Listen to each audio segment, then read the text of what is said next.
Hello everyone, so my name is Kuldeep Singh Rathore and welcome in GATE वाला platform. Guys, आप में से काफ़ी स्टूडेंट को पता होगा यूपीएससी ने अपना इंजीनियरिंग सर्विसेज का रिजल्ट जो है अभी डिक्लेयर किया है और काफ़ी सारे स्टूडेंट्स उसमें रिजल्ट भी लेके आ रहे हैं। आपने देखा होगा गेट वाला के प्लेटफॉर्म पर कई सारे स्टूडेंट्स की जर्नी भी कवर हो रही है। यहाँ पर जो है आज हम आए एक स्पेशल इंसान से मिलने के लिए जिनकी जर्नी काफ़ी ज़्यादा इंस्पायरिंग है। और अगर हम देखें तो एक छोटे से गांव से उठकर इन्होंने काफ़ी मेहनत करी है और उसके बाद यूपीएससी इंजीनियरिंग सर्विसेज का एग्ज़ाम, जो कि वन ऑफ द इंडिया का टफेस्ट एग्ज़ाम होता है, उसको इन्होंने क्लियर किया है। और हम डेफिनेटली एक ऐसे मौके पे आए हैं, अभी बिफोर 1-2 डेज ही इनकी शादी भी हुई है। Ashok Kumar ji all India rank 2 हमारे साथ है एंड उनके जो मिसेज है वो भी हमारे साथ है। डेफिनेटली जैसा अशोक जी ने बताया कि फैमिली का कंट्रीब्यूशन काफ़ी ज़्यादा रहता है लाइफ में एंड अभी काफ़ी सारे ऐसे जो है यहाँ पर स्टूडेंट्स होंगे, गर्ल्स बॉयज़ दोनों, तो वो एक डेफिनेटली लाइफ के उस फेज से जा रहे हैं कि लाइफ में वो बहुत कुछ बड़ा अचीव करना चाहते हैं और बहुत सारी चीज़ें होती है। तो यहाँ पर अशोक जी से एंड मैम से दोनों से हम डिस्कस करेंगे। फर्स्ट ऑफ ऑल अशोक जी, कैसा लग रहा है आपको? आपके साथ पर्टिकुलरली दो इवेंट काफ़ी हुए हैं, एक दिन पहले शादी हुई है, फिर देन ईएससी का result. Yes sir, definitely sir. काफ़ी अच्छा। दोनों ही चीज़ें मेरे लिए काफ़ी मैटर करती हैं कि एक्चुअली क्या कि रिज़ल्ट काफ़ी डिले हो गया इस बार सर। तो काफ़ी दिनों से वेट था, फिर शादी के इतने सारे फंक्शन होते हैं, मैं भूल ही गया था रिज़ल्ट को। तो हाँ, 16 को जो है 15 को शादी थी और ये 16 की इवनिंग में जो है सर रिज़ल्ट आ जाता है। तो काफ़ी अच्छा मेरे को जो है लग रहा है सर, इसमें कोई डाउट नहीं है सर। अच्छा, तो आपने आप लोग आपस में भी काफ़ी टाइम से जानते हो। ड्यूरिंग योर प्रिपरेशन जर्नी आपने बताया कि मैम का भी काफ़ी सपोर्ट रहा है एंड अभी भी अभी कुछ ही टाइम पहले यूपीएससी इंजीनियरिंग सर्विसेज के इंटरव्यू वगैरह भी हुए थे आप लोगों के एंड उसमें भी कई बार ऐसा होता है हम लो फील करते हैं, अब फील करते हैं। तो एज ए फैमिली का कंट्रीब्यूशन, मैम का कंट्रीब्यूशन क्या रहा है? यस सर, हम दोनों एक दूसरे को लगभग 3 साल से जानते हैं, क्योंकि हमारी एंगेजमेंट सर जो है फ़ेब 2023 में हुई थी। तो अच्छा, 20 इस दौरान में आप तब से कंपटीशन एग्जाम की प्रिपरेशन भी हाँ कर कर रहे रहे हैं? हैं। तो हाँ, तो उसके बाद मैंने इंजीनियरिंग सर्विसेज 2023 निकाला, जिसमें ऑल इंडिया रैंक 4 आई थी सर। और उसके बाद इस साल जो है सेकंड रैंक का ये दोनों निकाले हैं। तो काफ़ी सपोर्टिव जो है इनका नेचर है, काफ़ी इन्होंने सपोर्ट किया है इस प्रिपरेशन में। खुद कंपटीशन एग्ज़ाम इन्होंने क्लियर किया है सर। तो अच्छा, मैम ने भी कोई एग्जाम क्लियर करे हैं? अ, कौन से एग्जाम दिया मैम ने? Yes sir. जैसे सर अपने बीटेक के बाद एमटेक के लिए जैसे गेट का एग्ज़ाम होता है, तो वैसे ही बीएससी के बाद सर एमएससी करने के लिए अगर आप आईआईटी एनआईटी से एमएससी करना चाहते हैं, तो आपको पता होगा सर आईआईटी जैम का एग्ज़ाम होता है सर। तो जैम का जो है एग्ज़ाम में इनकी काफ़ी अच्छी रैंक आई है। तो अभी ये एनआईटी इलाहाबाद से sir mathematics and scientific computing में जो है एमएससी कर रहे हैं सर। तो जब खुद ये कॉम्पिटिटिव एग्ज़ाम की तैयारी कर रहे हैं, तो इनको अच्छे से पता है कि चीज़ें जो हैं कैसे टैकल करनी होती हैं। हाँ, कई अक्सर बार ऐसा होता है कि एक्चुअली ये एक काफ़ी बड़ा पॉइंट है डिस्कशन का। Yes sir. जब स्टूडेंट्स कंपटीशन एग्जाम की प्रिपरेशन कर रहे होते हैं, रिलेशनशिप और इन सब चीज़ों में भी होते हैं, यस तो सर। थोड़ा सा टफ होता है उनके लिए चीज़ें मैनेज करना। यस तो सर। बट आप दोनों ने ही सक्सेस पाई है, तो डेफिनेटली होप आप लोगों ने अप्स एंड डाउन में एक दूसरे का सपोर्ट भी किया होगा। यस सर, देखिए ये हम दोनों के साथ ही हुआ है। जैसे इनका एग्ज़ाम इस साल जो है फ़ेब में था, तो फ़ेब के बाद से थोड़ा रिलैक्स हैं। और मेरा तो अभी जस्ट इंटरव्यू हुआ ही है। तो होता क्या है सर कि प्रिपरेशन के दौरान बहुत बार ऐसा होता है कि कोई टेस्ट दिया, उसमें कम मार्क्स आए हैं, तो फिर मूड ऑफ डेफिनेटली होना ही होना है। या चाहे वो प्री का हो या मेंस का हो, या ये भी जब टेस्ट सीरीज़ दे रहे थे अपने प्रिपरेशन में, तो जैसे ही टेस्ट का रिज़ल्ट आता है, तो कई बार ख़राब मार्क्स भी आते हैं। तो उसके तुरंत बाद मेरे पास फ़ोन करते थे, या फिर मैं फ़ोन करता था जब मेरे टेस्ट वग़ैरह होते थे। तो उसमें एक दूसरे को सपोर्ट जो है करना होता है, एक दूसरे को समझना होता है कि, या समझाना होता है ये चीज़ कि देखो कोई मतलब कोई बड़ा इशू नहीं है, 1-2 टेस्ट में कम मार्क्स आ ही जाते हैं। और इस प्रिपरेशन में अगर कोई एक ऐसा आपका फ्रेंड हो, चाहे वो आपका नॉर्मल दोस्त हो, या फिर आपकी वाइफ़ हाँ, हो, या सपोर्टिव फियांसी हो, एक आपका ज़रूरी होता है जब हम किसी कंपटीशन एग्जाम की तैयारी करते तैयारी हैं। कर रहे हैं। Either you will get from family या हाँ। कुछ अच्छे फ्रेंड्स, किसी यस से सर। भी आप हाँ। लेके आए। मैम, आपका क्या ओपिनियन है? आपने भी कंपटीशन एग्जाम निकाला है और कितना स्ट्रगल करते हुए, क्योंकि ये नहीं बताएंगे अपना रियल स्ट्रगल, बट आपने तो डेफिनेटली इनको देखा होगा। जब इनका वीक पॉइंट आया होगा तो कैसा स्ट्रगल था इनका इनकी जर्नी में? स्ट्रगल तो देखो रहता है, जॉब होती है तो साथ में क्या होता है कि मतलब प्रेशर तो नहीं रहता, बट टाइम मैनेजमेंट की बहुत दिक्कत होती है। वो मैनेज करना, ऑफिस से आने के बाद लगातार पढ़ना, 1 मिनट का रेस्ट भी नहीं लेना, तो ये चीज़ें तो मैंने देखी है, काफ़ी मेहनत करी है इन्होंने। डेफिनेटली। तो यहाँ पर लाइक कई बार ऐसा भी हुआ होगा इनके टेस्ट सीरीज वगैरह में कम मार्क्स आए होंगे, इन्होंने आपको डिस्कशन किया होगा लाइक। हाँ, टेस्ट सीरीज में कम मार्क्स आए हो, या फिर कई बार क्या होता है कि टाइम नहीं मिलना, मेन चीज़ ये होती है जब जॉब के साथ होते हैं।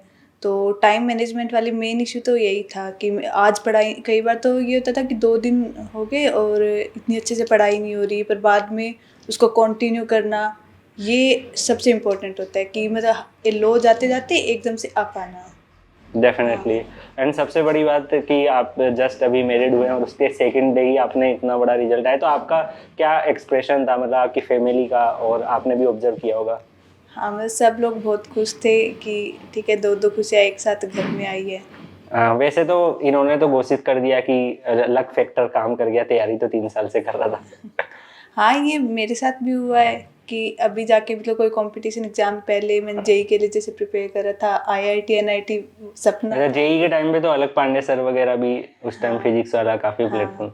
तो फिर इतना मैं पहले ये था कि ठीक है उस टाइम पे नहीं हुआ वो था, बट अब जाके हो गया, तो मतलब वो ड्रीम अपना कंप्लीट हो गया, अच्छा लगता है। हाँ, मतलब मान लीजिए आप 12th के साथ आईआईटी में नहीं पहुंच पाए हैं, हाँ। या फिर किसी अच्छी जगह नहीं पहुंच पाए, थर्ड टायर कॉलेज में पहुंच गए हैं, तो बाद में भी जो कंपटीशन एग्जाम है, गेट है, ईएससी, इनको क्लियर करके पहुंच सकते हैं। आप भी पहुंचे हैं। हाँ। इन्होंने भी काफी कुछ अचीव किया है, तो आपका क्या ओपिनियन है।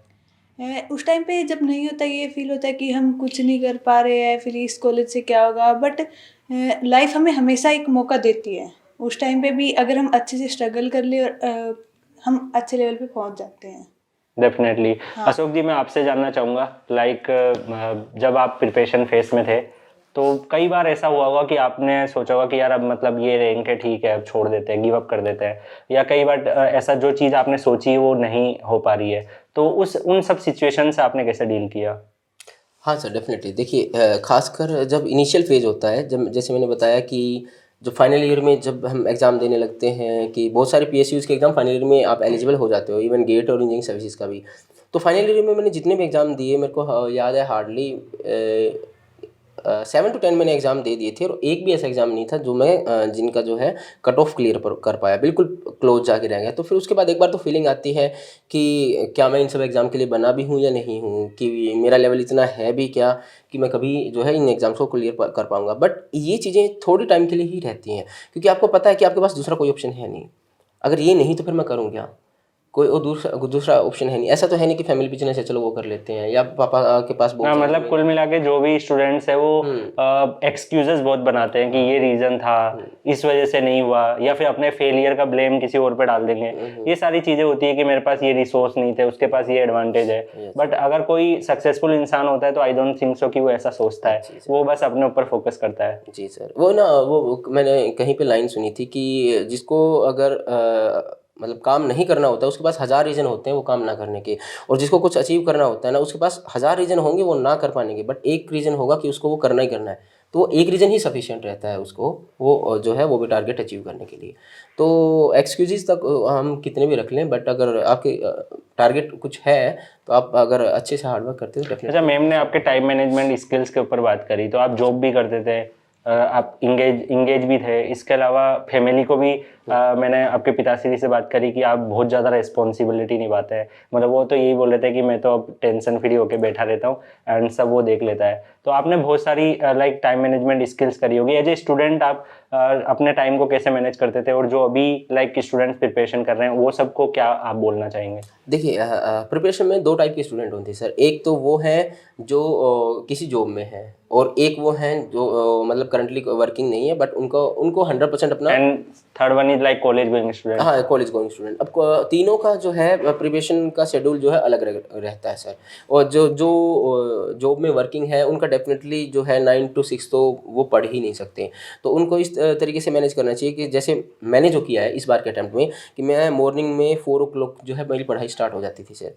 पहला तो ये 4 to 8 4 आवर्स तो मॉर्निंग में निकल गए। उसके बाद जैसे ही ऑफिस से आते हैं 6 बजे, तो उसके बाद 7 बजे क्या नियर अबाउट जो है पढ़ाई फिर से स्टार्ट हो जाती है। तो 3 घंटे इवनिंग में निकल जाते थे, और सोने के लिए 6 घंटे मोर देन सफिशिएंट होते हैं। ऊपर से जब सैटरडे संडे होता था तो वो तब तो जो है सर 16-17 घंटे तक भी जो है हाँ, चल वीकेंड पे आप थोड़ा एक्स्ट्रा पढ़ाई कर सकते हाँ हो। सर वीकेंड तो कुल मिला के यही है कि एक्सक्यूजेस बनाएंगे तो फिर कहीं सफलता नहीं मिलेगी। नहीं मिलेगी। एंड फाइनल कंक्लूजन यही है, देखिए, एक प्रॉपर अंडरस्टैंडिंग हो, अगर प्रॉपर आपकी फैमिली का सपोर्ट आपके साथ हो, तो डेफिनेटली जो है आप भी बढ़ोगे, आपकी फैमिली की भी ग्रोथ होगी।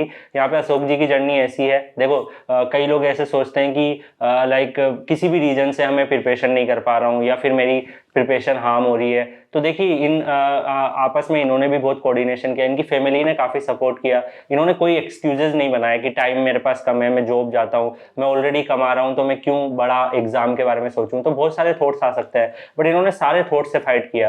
एंड जो इनका मकसद है कि मुझे टॉप 3 में रैंक ला के जो मेरा डिपार्टमेंट जिसमें मेरे को जॉब लेनी है उसी में जाना है, तो इनको वो टारगेट इनका दिमाग में क्लियर था, उसके लिए मेहनत करी इन्होंने, सारी चीज़ें इन्होंने मैनेज करी। जैसे अगर आप यहाँ पे देखोगे, इवन ईएससी के इंटरव्यू अभी कुछ ही दिनों पहले हुए थे, ड्यूरिंग दैट टाइम अभी इनकी शादी हुई है, तो वो सब भी इनकी लाइफ में चल रहा होगा, बट उन्होंने उसको भी मैनेज किया, अपनी लाइक जो यहाँ पे शादी की जो तैयारी थी उसको भी मैनेज किए, फैमिली को मैनेज किए, सब कुछ इन्होंने अपना चीज़ों को देखा है। तो लाइफ में आपको ऐसा ही बनना पड़ेगा अगर आप चाहते हो कि सक्सेसफुल बने। तो डेफिनेटली कुछ ऐसा अपना जो है एक्सक्यूजेस को साइडलाइन करो, डिसाइड कर लो कि जैसी भी सिचुएशन होगी मुझे अपना पढ़ाई को करना है। डेफिनेटली एक दिन आप यहाँ पे बैठे होंगे और मैं आपका इंटरव्यू ले रहा होगा। तो इसी की नोट के साथ मैं यहाँ पे आपको यही सजेस्ट करूंगा, इनकी जर्नी से आपको क्या सीखने को मिला कमेंट सेक्शन में बताइएगा। And thank you so much. And इसके बाद फिर पार्टी करते हैं आपकी शादी की। बिल्कुल sir, definitely sir. So thank you so much, मिलते हैं नेक्स्ट वीडियो में, तब तक के लिए गुड बाय।